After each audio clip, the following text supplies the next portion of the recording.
What's up, YouTube? This is Too Raw for TV. So before I get into this video, I want to give a big shout out once again to the brother Erving for showing love to the channel with the $5 donation via the PayPal. Erving says shout out to the video that I did regarding James Caan, one of the great actors of the last 50 years. He passed away earlier this week at the age of 82. He says that his father knew James Caan. He considers James Caan one of the GOATs of acting, and he liked my tribute. And, you know, one of the things that Erving and I share is a love for what we consider the golden age of not just basketball, but of a lot of different things. Cinema, the golden age of our culture, the golden age of modern America in a lot of ways. Technology-wise, we're at a level we've never been. You know, technology. You know, when it comes to technology, but at what cost? At what cost when it comes to the human level? Like, you see people walking around today with all of this information right at their fingertips, but misinformed, uneducated. A lot of people today, you know, more people in this country than ever before lack social skills, can't function in society. So, you know, that's a whole nother issue. In this video, I want to talk about Julius Erving, right? And, you know, Julius Erving is never mentioned when it comes to the all-time GOATs. He's not mentioned in that category. Now, usually when you talk about GOATs, people think of Michael Jordan, Kareem, LeBron, older generations, Wilt, maybe Bill Russell. Some people even bring up Kobe. But Julius Erving's name doesn't get mentioned much, and this is the problem that I see. Today's era is fixated on shooting. They're fixated on being able to shoot from outside. And if that you can't shoot from outside at a high clip, then you're disqualified for being in the GOAT conversation. No matter what position you play. As a matter of fact, you can be great at everything else except for shooting, and somehow that disqualifies you. You can be great at everything else except for shooting, and that disqualifies you. But you can be great at shooting, but inefficient or lacking of everything else, and you can be a great player. But Julius Erving, when you look at the totality of his career, when you look at his entire career, there have been very few players more influential than Dr. J. I would argue that he is the most influential basketball player in the history of the NBA. More influential than Michael Jordan in a lot of ways, more influential than Steph Curry, more influential than Kobe Bryant. If you really look at the landscape of players that he influenced the game. Before the rise of Julius Erving, which coincided with the rise of the ABA, right? Because remember, the ABA struggled initially as far as talent compared to the NBA. The ABA started in 1967, I believe, right? But Julius Erving didn't start playing in the ABA until 1971. By 1974, he was pretty much the consensus best player to ever play in the ABA. He is the greatest player to ever play in the ABA. And it's not like the ABA was bereft of talent. Players who played in the ABA that were going to play in the NBA include Julius Erving, Rick Barry, George Gervin, Artis Gilmore, Dan Essel, Charlie Scott, the Roger Brown. There were, what's his name? Played with the Pacers, George McGinnis, the big man whose name eludes me right now. Oh, I can't think of his name right now. But there have been a lot of great players that played in the ABA, but the greatest was Julius Erving. Before Julius Erving, the game was a lot more conservative as far as more grounded game, a more team-orientated game, which is not a bad thing. But it was more about pass, shoot, pass, shoot, pass, shoot. Well, not shoot, but pass, shoot, pass. You get what I'm trying to say. It was a great brand of basketball, but it was a little bit pedantic. It could be soporific at times, right? In comes Julius Erving, along with other players, Connie Hawkins and others. But in comes Julius Erving, and he popularizes this style of basketball, which had previously been frowned upon, which is above the rim. And he does it with such a panache and such a style and grace that other players at the time didn't possess. He wasn't the only one that was dunking like that.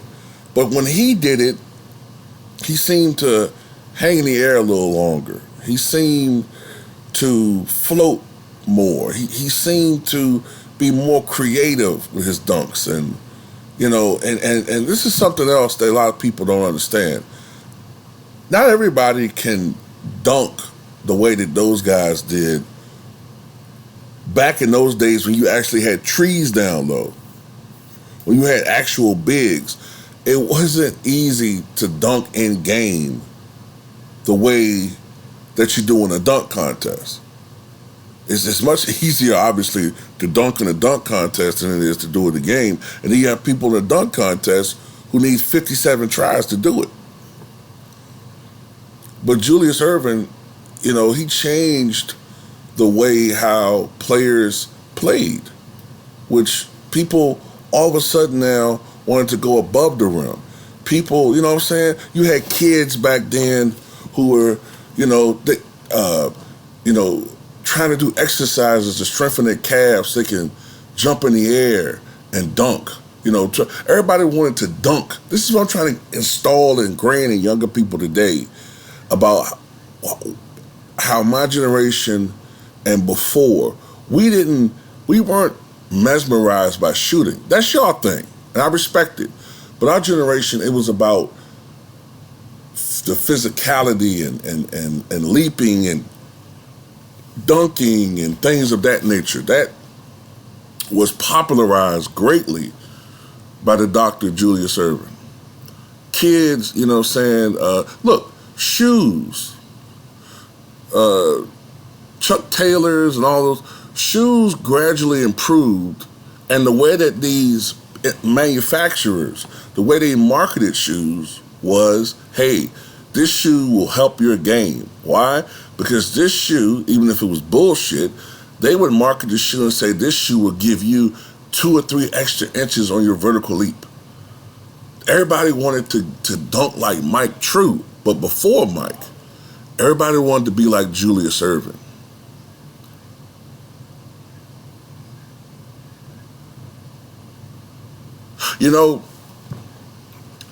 Magic and Larry get a lot of credit for helping to take the NBA to new heights in the 1980s. And they deserve that credit.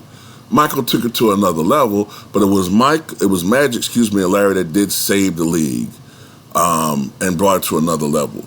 But the individual who doesn't get enough credit is Julius Erving. Julius Erving at least kept the league alive. He was the one marketable star in the late 70s, before the arrival of Magic and Larry and some other guys. By that I mean, you had stars in the NBA, but they weren't Madison Avenue types, you know. I mean, look, Dan Essel and that smile, Rick Barry and his personality, the mercurialness of Kareem, you know, we're not exactly talking about people who, Elvin Hayes, they were bland, vanilla. They didn't have that it factor. Julius Erving had that it factor. And Julius Erving, from my opinion, from the NBA-ABA merger until he retired in 1987, he was the ambassador, the statesman, the elder statesman of the NBA. You know, you could argue that Kareem should have been in that role, but I think most people argue Julius Erving was in that role. He was a gentleman. He was beloved by fans. He was respected like a motherfucker by other players in the league. The one thing that hurt him when it came to his NBA career is that he could not get over the hump when it pertained to winning a championship. Now, his first year in the NBA, the Sixers made it to the finals against the Portland Trailblazers and were 2 wins away from winning a championship. All right? But Jack Ramsey led the Portland Trailblazers to 4 consecutive victories and denied the Doctor a championship. They go back to the finals in 1980. It looked like divine intervention was on their side. Divine intervention had intervened, and fate was on their side when Kareem got hurt. But then who thought Magic Johnson would come out there in Game 6 at Philly and put up 42 points, 15 rebounds, and 7 assists, and deny the Sixers a shot at a championship. Then in 82, they lose again. By this time, you know, look, Dr. J was 32. Dr. J's window of opportunity was closing. So the team acquires Moses Malone and has one of the greatest runs of all time to go 65-17 during the regular season, back when the NBA was extremely competitive. Shit, in today's world, they probably would have won 70-something games. And they go 12-1 in the playoffs. It was that was the last year, I think, where there was only 3 rounds to playoffs. And they sweep the Lakers. And, you know, as the years go on, the Sixers slowly fade, but Dr. J continued to be respected until his last year, 86-87. As a basketball player, did he have weaknesses? Yes. He was not a great outside shooter. He was not the greatest mid-range shooter, although he could knock them down. That wasn't his game. And when he played, look, nobody really lived at the three-point line like that. So this has only been something that people started bringing up in the last 20 years or so. You know, when you look at a lot of those players, I don't know why they keep picking on him, because Adrian Dantley was not a three-point shooter. Alex English was not a three-point shooter. Bernard King was not a three-point shooter. George Gervin was not a three-point shooter. You know, Purvis Short was not a three-point shooter. But for some reason, Mark Aguirre was not really a three-point shooter. But for some reason, they like to point out Dr. J. You know? All I know is that he was as close to Michael Jordan in the ABA as it came. And he was, you know, a phenomenal scorer. But he was not a selfish scorer.